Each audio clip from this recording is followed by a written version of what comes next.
Baik, kita ulangi ya. Assalamualaikum warahmatullahi wabarakatuh. Waalaikumsalam warahmatullahi wabarakatuh. Waalaikumsalam warahmatullahi wabarakatuh. Alhamdulillahirabbil alamin wassalatu wassalamu ala asrofil anbiya'i wal mursalin wa ala alihi wa sahbihi ajma'in. Kepada teman-teman semua yang berbeda dan saya banggakan, puji syukur marilah kita panjatkan kehadirat Allah Subhanahu wa taala. Atas rahmatnya kita dapat berjumpa kembali di kajian Milenial Melek Hadis pada sore hari ini. Tak lupa juga salawat serta salam semoga tercurah limpahkan kepada junjungan kita Nabi pada keluarga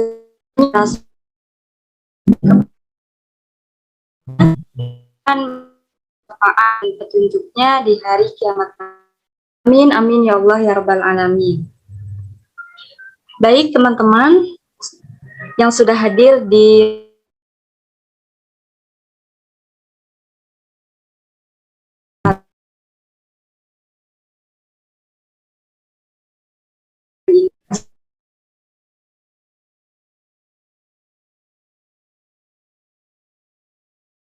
kajian maka saya Mia Kartina sebagai moderator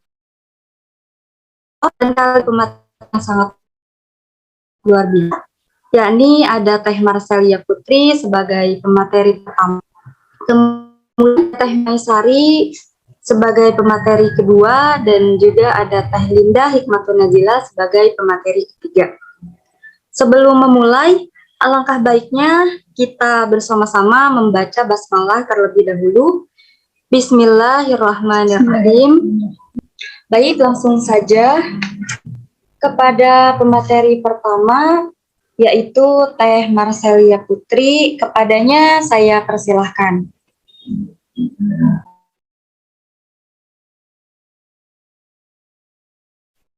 Baik, Assalamualaikum warahmatullahi wabarakatuh. Sebelumnya mohon maaf saya tidak bisa on cam soalnya jaringannya sedang tidak mendukung. Di sini saya akan memaparkan materi yang pertama. Jadi sebelum kita ke materi hadisnya, kita tuh harus tahu dulu apa sih wabah itu. Jadi wabah itu adalah penyakit yang menular, yang berjangkit dengan cepat, menyerang sejumlah besar orang di daerah yang luas. Nah, wabah itu contohnya ada wabah cacar, disentri, kolera. Nah, terus kan kayak yang sekarang kita lagi alami, COVID-19 itu ya. Apakah COVID-19 itu bisa dikatakan sebagai wabah? Nah, jadi COVID-19 sendiri itu adalah nama baru dari kalangan peneliti yang terkait hal wabah. Nah, dimulai dari kota Wuhan di Cina, hingga kemudian menular ke berbagai negara, sehingga menghasilkan korban yang begitu banyak. Nah, wabah ini menular melalui tetesan cairan pernafasan tubuh dan melalui tangan serta permukaan padat.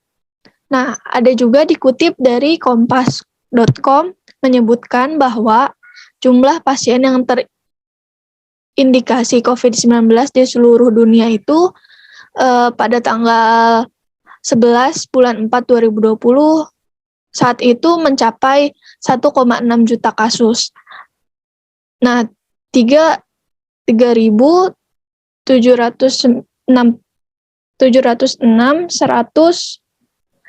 6.000 dinyatakan sembuh. Dan ada juga yang pasien yang meninggal dunia. Dan nah, jadi maka setelah mendengar pemaparan yang tadi itu dapat dikatakan bahwa COVID-19 ini dinyatakan sebagai wabah, bahkan bukan wabah lagi tapi pandemi. Nah, selanjutnya di sini ada hadis tentang wabah adalah rahmat bagi orang-orang mukmin. Yang bunyinya hadasana Ishaqu hadasana Ishaqu ahbarona Habbanu hadasana Dawudubnu Abil Furoti hadasana Abu Abdullahibnu Buroidah an Yahya bin Ya'maro an Aisyata zauzi Nabi sallallahu alaihi wasallam annaha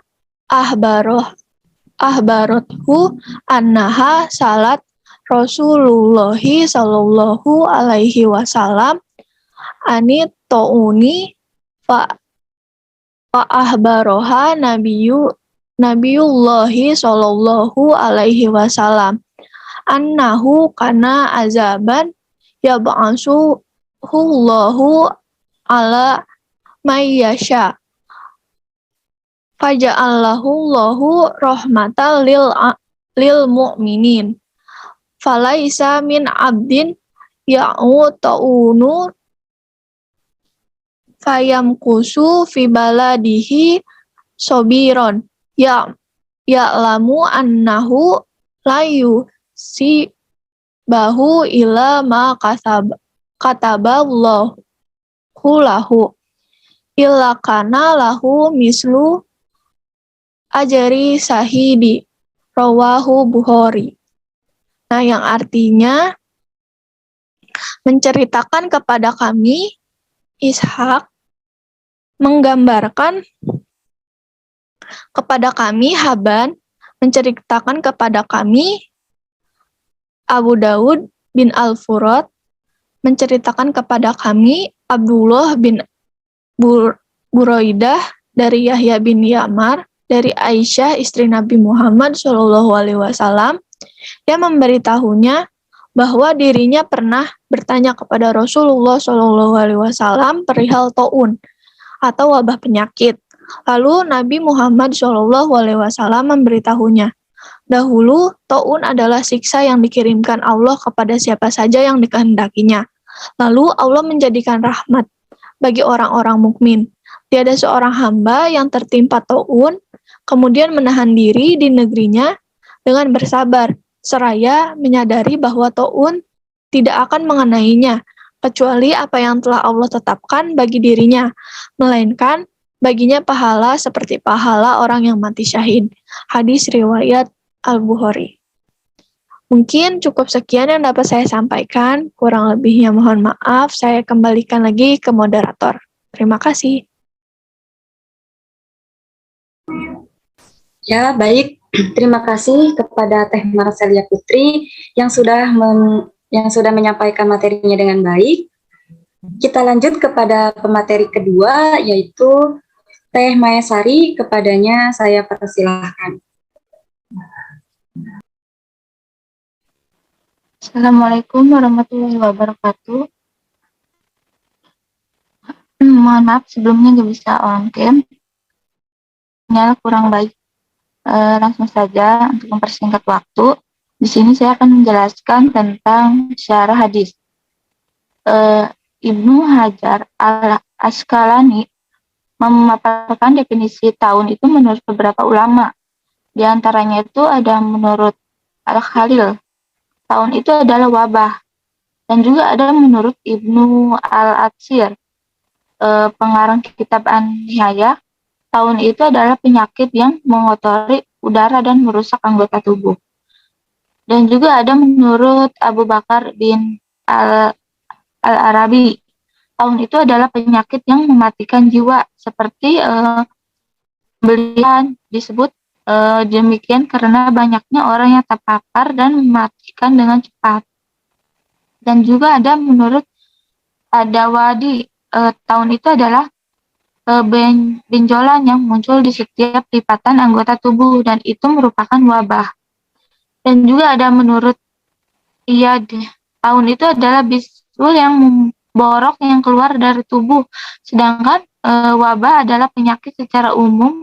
Wabah disebut tahun itu karena keduanya itu sama.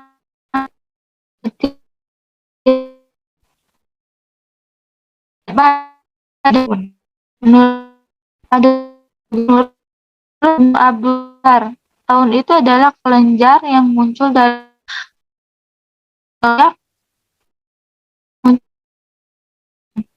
atau jari sebagainya. Orang dan dampak buruknya melem orang kita sehingga sedikit yang selamat dari penyakit tersebut. Dari beragamnya definisi tahun dari para pakar di atas, Ibnu Hajar Asqalani menyimpulkan tahun itu adalah benjolan yang muncul akibat letupan darah ke orang tubuh hingga rusak. Penyakit-penyakit lain yang muncul akibat rusaknya udara juga disebut tahun sebagai bentuk majaz karena terdapat persamaan, yaitu banyaknya korban jiwa yang timbulnya keduanya. Jadi saat penjelasan hadis ini Ibnu Hajar Al-Asqalani mengutip hadis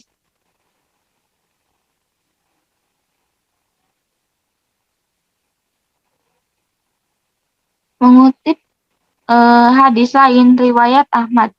Tahun itu adalah kesyahidan untuk orang-orang mukmin dan rahmat bagi mereka. Dan tahun itu adalah akibat dari perbuatan keji bagi orang-orang kafir. Dalam hadis ini juga sangat jelas bahwasanya tahun itu adalah rahmat yang hanya dikhususkan bagi orang-orang muslim. Apabila menimpa orang-orang kafir, itu sebagai ajab yang dipercepat di dunia sebelum ajab akhirat.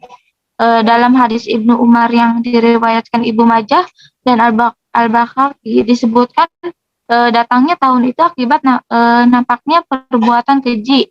Tidaklah berbuat keji dilakukan suatu kaum hingga mereka melakukannya dengan terang-terangan, kecuali menyebarnya wabah tahun dan kesakitan bagi mereka yang tidak pernah dirasakan oleh umat-umat sebelumnya. Hadis dari Ibnu Abbas dalam kitab Al-Mutawatir, tidaklah berbuat zina mereka terjadi pada suatu kaum, kecuali banyaknya kematian yang akan menimpa mereka. Dan hadis riwayat Al-Hakim, apabila perbuatan zina dan riba terang-terangan dilakukan di suatu wilayah, maka mereka telah menghalalkan ajab Allah atas dari mereka sendiri. Sekian penjelasan dari saya kembalikan kepada moderator. Baik, terima kasih kepada Teh Mayasari yang sudah memaparkan materinya dengan baik.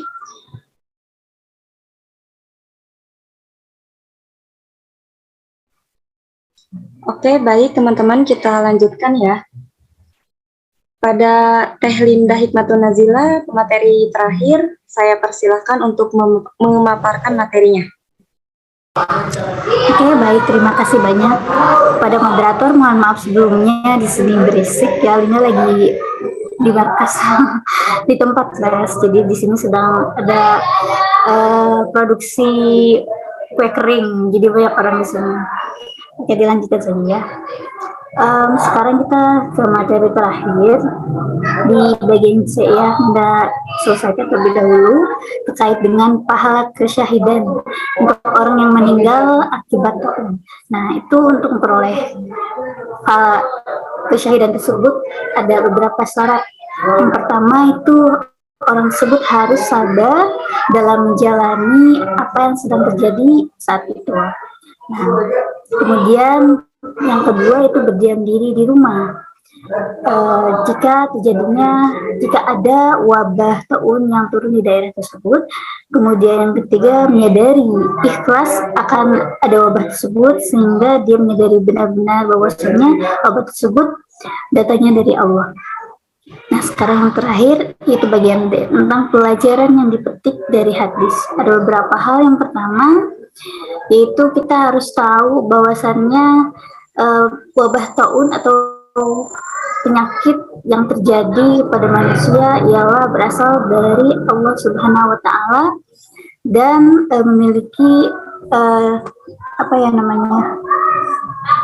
gejala-gejala atau hal-hal yang memang perlu kita perhatikan dari penyakit tersebut sehingga kita mampu untuk mencegah dan mampu untuk memberikan perlawanan agar kita tidak mendapati atau tidak sakit karena penyakit tersebut. Kemudian yang kedua, Allah menginginkan wabah sebagai bentuk azab. Ini ada yang memang dikutip sebagai bentuk azab untuk orang-orang atau umat-umat terdahulu seperti pada masa Bani Israel. Nah, kemudian ada juga yang sebagai rahmat untuk orang-orang yang beriman agar mereka mampu belajar, mampu diberikan kesempatan untuk bertaubat, kemudian untuk menghapus dosa-dosanya, dan kemudian apabila ia bersabar maka ia akan mendapat pahala kesyahidan. Yang ketiga ialah perbuatan zalim yang dilakukan manusia ialah salah satu penyebab dari terjadinya suatu bencana. Sebagaimana yang dicontohkan pada penyerangan tentara Mongol ke Baghdad pada tahun 1258 Masehi yang banyak terjadi korban jiwa akibat wabah ganas yang menyebar ke Syam. Baik teman-teman, itu saja yang dapat saya sampaikan sebagai pemateri terakhir. Dikembalikan lagi kepada moderator. Oke, alhamdulillah. Terima kasih Teh Marcelia, Teh Maya, dan Teh Linda yang sudah menyampaikan materinya dengan baik. Selanjutnya, memasuki sesi tanya jawab. Saya buka kesempatan kepada teman-teman semua untuk bertanya. Sebelumnya, saya beri kesempatan untuk 2 penanya terlebih dahulu. Silahkan bagi teman-teman yang ingin bertanya, bisa melalui raise hand dan langsung berbicara, ataupun bisa melalui kolom chat yang sudah tersedia. Jika memang dari materi yang telah disampaikan tadi ada yang belum dipahami, monggo kepada teman-teman bisa langsung ditanyakan saja ya. Kami tunggu pertanyaannya. Silahkan pada teman-teman yang mau bertanya.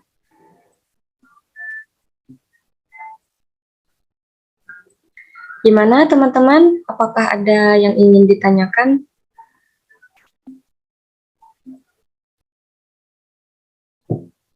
Yuk, bagaimana teman-teman? Gak ada yang nanya ini teh. Oke, baik. Sudah ada 1 pertanyaan yang masuk. Terima kasih kepada Teh Hani Adelina yang sudah bertanya. Saya bacakan pertanyaannya. Assalamualaikum, izin bertanya Teh, apakah penting bagi kita untuk mempelajari hadis yang sudah dijelaskan tadi? Oke, baik. Mangga kepada teteh-teteh pemateri, silahkan ditanggapi kepada Teh Marcelia, Teh Mae, Teh Linda, Teh Lela, dan Teh Lulu. Dipersilahkan untuk menanggapi pertanyaan dari Teh Hani.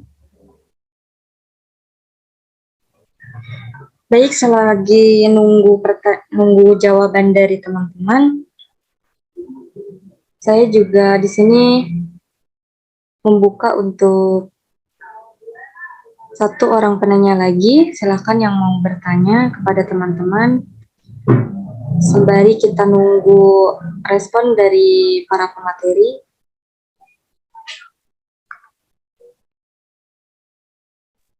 Oke, mangga Teh Lelah yang mau jawab, dipersilahkan. Tadi ada pertanyaan dari Teh Hani. Teh Hani, izin bertanya Teh, apakah penting bagi kita untuk mempelajari hadis yang sudah dijelaskan tadi? Menurut saya pribadi sangat penting dan sangat sangat bermanfaat sekali. Kita jadi tahu bahwasannya dahulu ya wabah tahun itu adalah azab yang Allah kirimkan kepada siapa saja yang Dia kehendaki, tetapi Allah menjadikannya sebagai rahmat bagi orang beriman. Jadi wabah ini menunjukkan bahwa ini sebagai bentuk peringatan atau ujian dari Allah Subhanahu wa Ta'ala. Namun bagi orang yang beriman, wabah ini dapat menjadi bentuk rahmat atau kasih sayang Allah Subhanahu wa Ta'ala.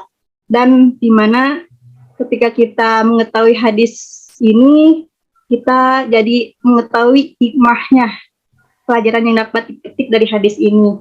Di antaranya kita bisa bersabar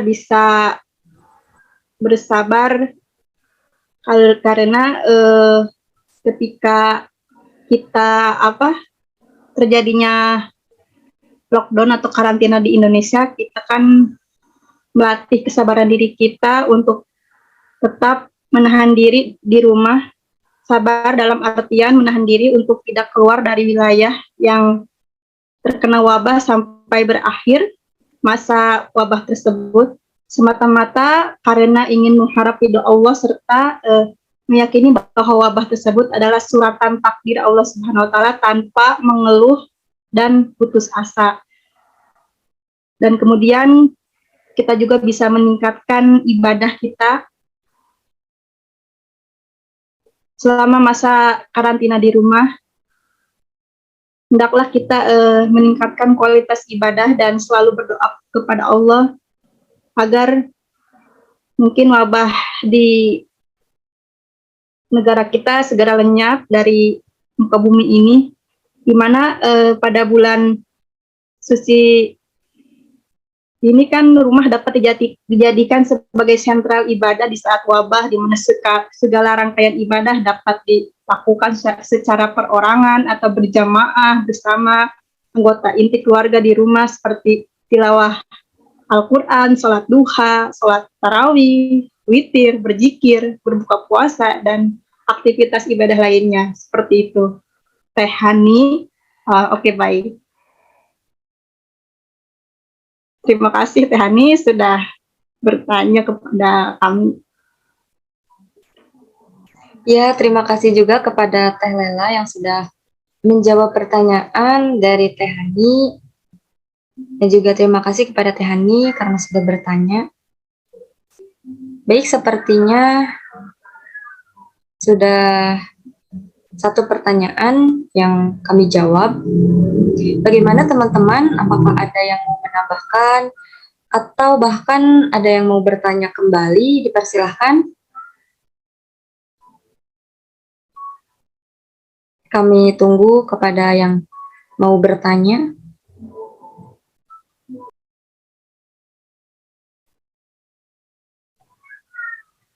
Ya teman-teman, sepertinya sudah tidak ada lagi yang ingin bertanya dan juga waktu telah menunjukkan pukul 3 lebih dan sebentar lagi memasuki waktu asar. Kita tutup saja, kita sudahi saja kajian pada sore hari ini. Sebelum saya tutup kajian hari ini, saya akan membacakan kesimpulannya terlebih dahulu ya. Jadi, yang dapat kita simpulkan dari kajian kali ini adalah hadis yang telah dijelaskan tadi, yang diriwayatkan oleh Imam Bukhari, yakni hadis tentang wabah adalah rahmat bagi orang-orang mukmin. Hadis tersebut menjanjikan nasib baik bagi orang-orang yang bersabar menanggung pandemi, yaitu mendapatkan tiket masuk langsung ke surga karena dianggap sebagai syuhada alias orang yang sedang berjuang atau berjihad di jalan Allah.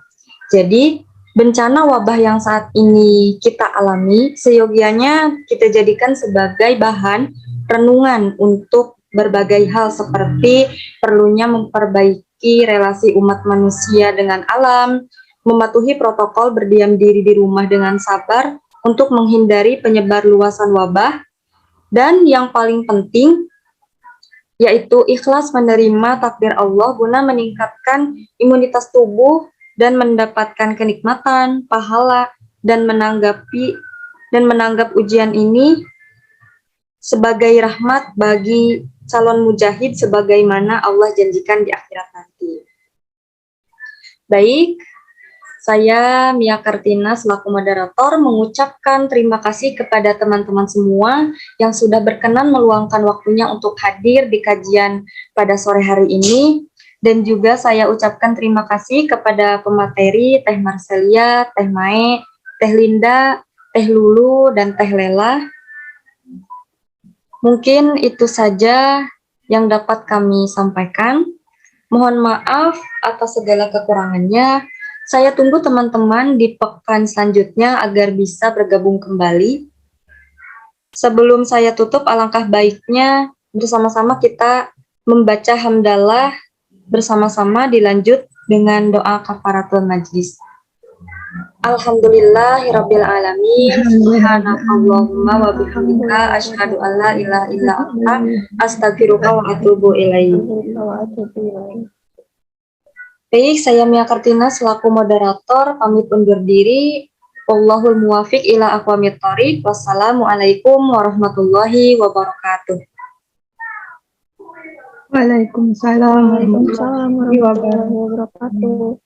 Terima kasih Teh.